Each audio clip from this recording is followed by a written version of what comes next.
की, भारत माता की, भगवान परशुराम की, भगवान परशुराम की, भगवान परशुराम की, परशुराम की।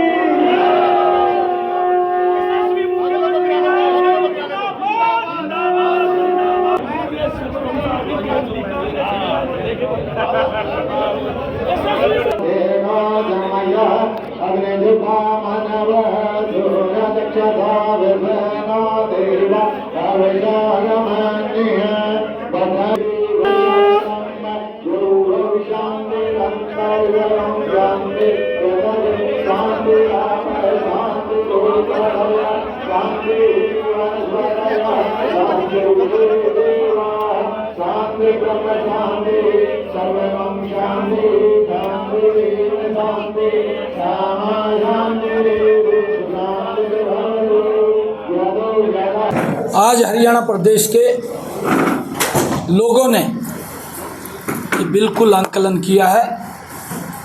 10 वर्षों तक कांग्रेस की सरकार केंद्र में भी रही, प्रदेश में भी रही।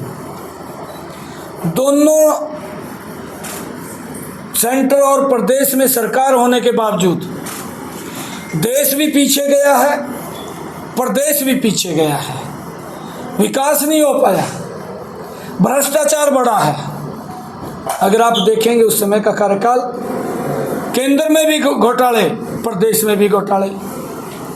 प्रदेश के केंद्र के आकाओं को खुश करने के लिए यहाँ के किसानों को बलि चढ़ा देते थे, उनकी जमीन लूट लेते थे और वो रोते रहते थे और दामाद को खुश करते थे दिल्ली में बैठ करके। जब तक दामाद खुश रहता था, हुड्डा भी खुश रहता था, और दामाद जब थोड़ा सा नाराज होता था, हुड्डे की कुर्सी हिलनी शुरू हो जाती थी। ये लोगों की भावनाओं के अनुरूप सरकार नहीं चली कांग्रेस की। कांग्रेस में भ्रष्टाचार रहा है और कांग्रेस ये दलित विरोधी भी है। कांग्रेस पिछड़ों के भी विरोधी रही है, ये दलितों के विरोधी रही है, पिछड़ों के विरोधी रही है। ये देश का विकास नहीं देख सकते, ये देश को आगे बढ़ता हुआ नहीं देख सकते। इनकी जो मंशा है कि लूट की राजनीति, झूठ की राजनीति और झांसे की राजनीति लेकर के ये काम करते हैं। अच्छा, मुख्यमंत्री जिस तरह से कुमारी शैलजा ने चैनल के माध्यम से बयान दिया है कि वो कांग्रेस की है, लेकिन पत्रकारों का कहना है कि जिस तरह से वो बात कर रही थी और जिस तरह से उस पर टिप्पणी हुई है, कहीं न कहीं वो दर्द छुपा रही थी। नहीं, देखिए, क्योंकि मैं ये शुरू से कह रहा हूँ, क्योंकि वो लीडर है, कांग्रेस पार्टी में लीडर है, परंतु इतना अत्याचार नहीं होना चाहिए दलित समाज के। कांग्रेस का इतिहास मैं बताता हूँ। कांग्रेस ने डॉक्टर भीमराव अंबेडकर जी को अपमानित किया। कांग्रेस ने बाबू जगजीवन राम जी जो दलित बड़े नेता थे उसको अपमानित किया। कांग्रेस ने जो इनके कांग्रेस के अध्यक्ष भी रहे केसरी, सीताराम केसरी, उसको अपमानित किया। किस तरीके से उसको निकाला, बाहर निकाल दिया उसको। इन्होंने हरियाणा के अंदर देखिए, डॉक्टर अशोक तंवर जी प्रदेश का अध्यक्ष, क्या हालात किए। और अब शैलजा की बारी। शैलजा ने कल अपना दर्द वो जाहिर किया है। उन्होंने कहा कि मैं उकलाना से चुनाव लड़ना चाहती थी, पर हुड्डा साहब कहाँ दलितों को देख सकते हैं, वो कहाँ मुख्यमंत्री बनने देने की सोच सकते हैं। हुड्डा साहब तो बेटे में लगे हुए हैं।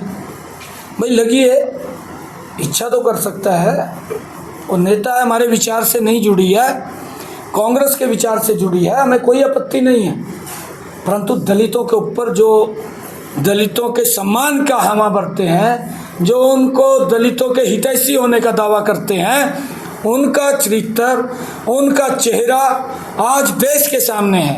राहुल गांधी अमेरिका में जाकर के बोलते हैं कि हमारी अगर सरकार बनती थी तो हम इस आरक्षण को खत्म करेंगे। ये उनका दोहरा चरित्र ये सामने आ रहा है, ये किसी को भी देख करके बर्दाश्त नहीं है। ये तो उदयभान को गड्डी में बैठाया घूम रहा। जिस दिन उदयभान ने यूँ कह दिया कि मैं भी मुख्यमंत्री का दावेदार हूँ, उसी दिन गड्डी से उतार देंगे, जब भी उतार देंगे। ये हालात है कांग्रेस के।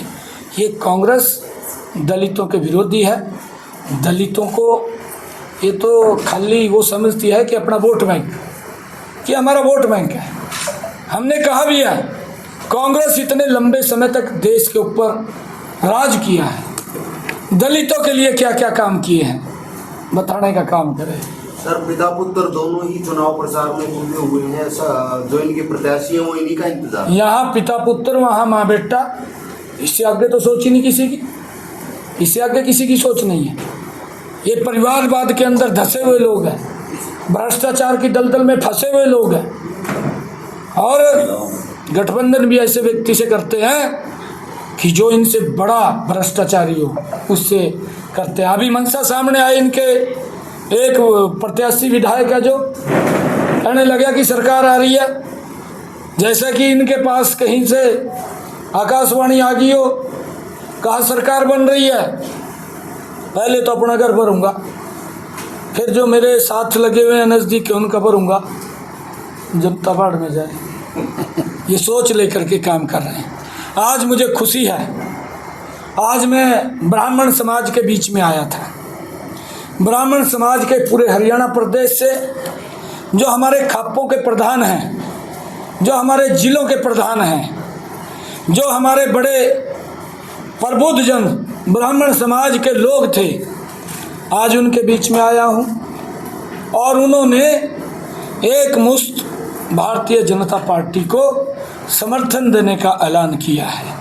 मैंने सभी को प्रणाम किया है, मैंने सभी से आशीर्वाद लिया है, और मुझे पूर्ण विश्वास है, क्योंकि ब्राह्मण समाज एक ऐसा व्यक्तित्व है जो हमारी संस्कृति का भी, हमारे संस्कारों का भी वो संरक्षण करता है, उसको आगे बढ़ाता है।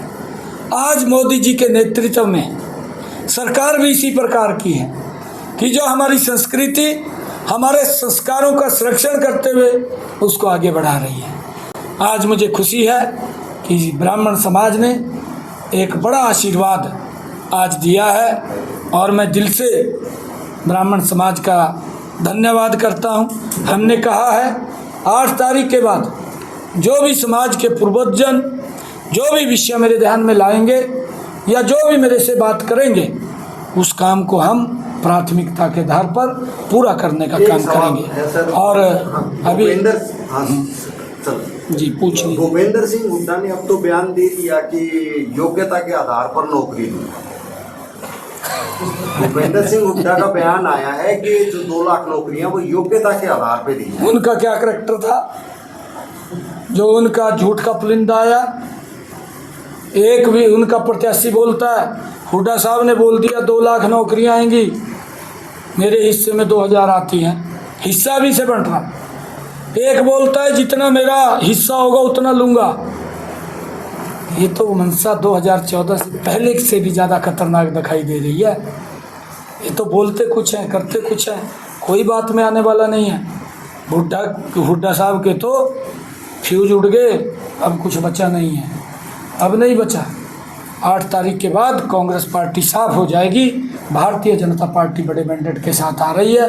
मैं पूरे ब्राह्मण समाज का आज दिल से धन्यवाद करता हूँ। हरियाणा के इतिहास में चौरी देवव्रत के बाद भारतीय जनता पार्टी ने ब्राह्मण समाज को लगभग 1 दर्जन सीटें दी हैं। क्या इस चीज़ का एहसास ब्राह्मण समाज को? नहीं, देखिए, भारतीय जनता पार्टी ने ब्राह्मण समाज का सम्मान, बड़ा सम्मान किया है, और ब्राह्मण समाज ने एक मुश्त आज समर्थन भी दिया है। मैं तो प्रणाम करता हूँ ब्राह्मण समाज को, क्योंकि हमारे ऐसे प्रबुद्ध जन थे जिन्होंने बड़ा आशीर्वाद दिया है। मैं धन्यवादी हूँ। मैंने तभी कहा अशोक जी ब्राह्मण खाप के, ब्राह्मण सभा के अध्यक्ष हैं हरियाणा प्रदेश के, हमारे बीच में बैठे हैं।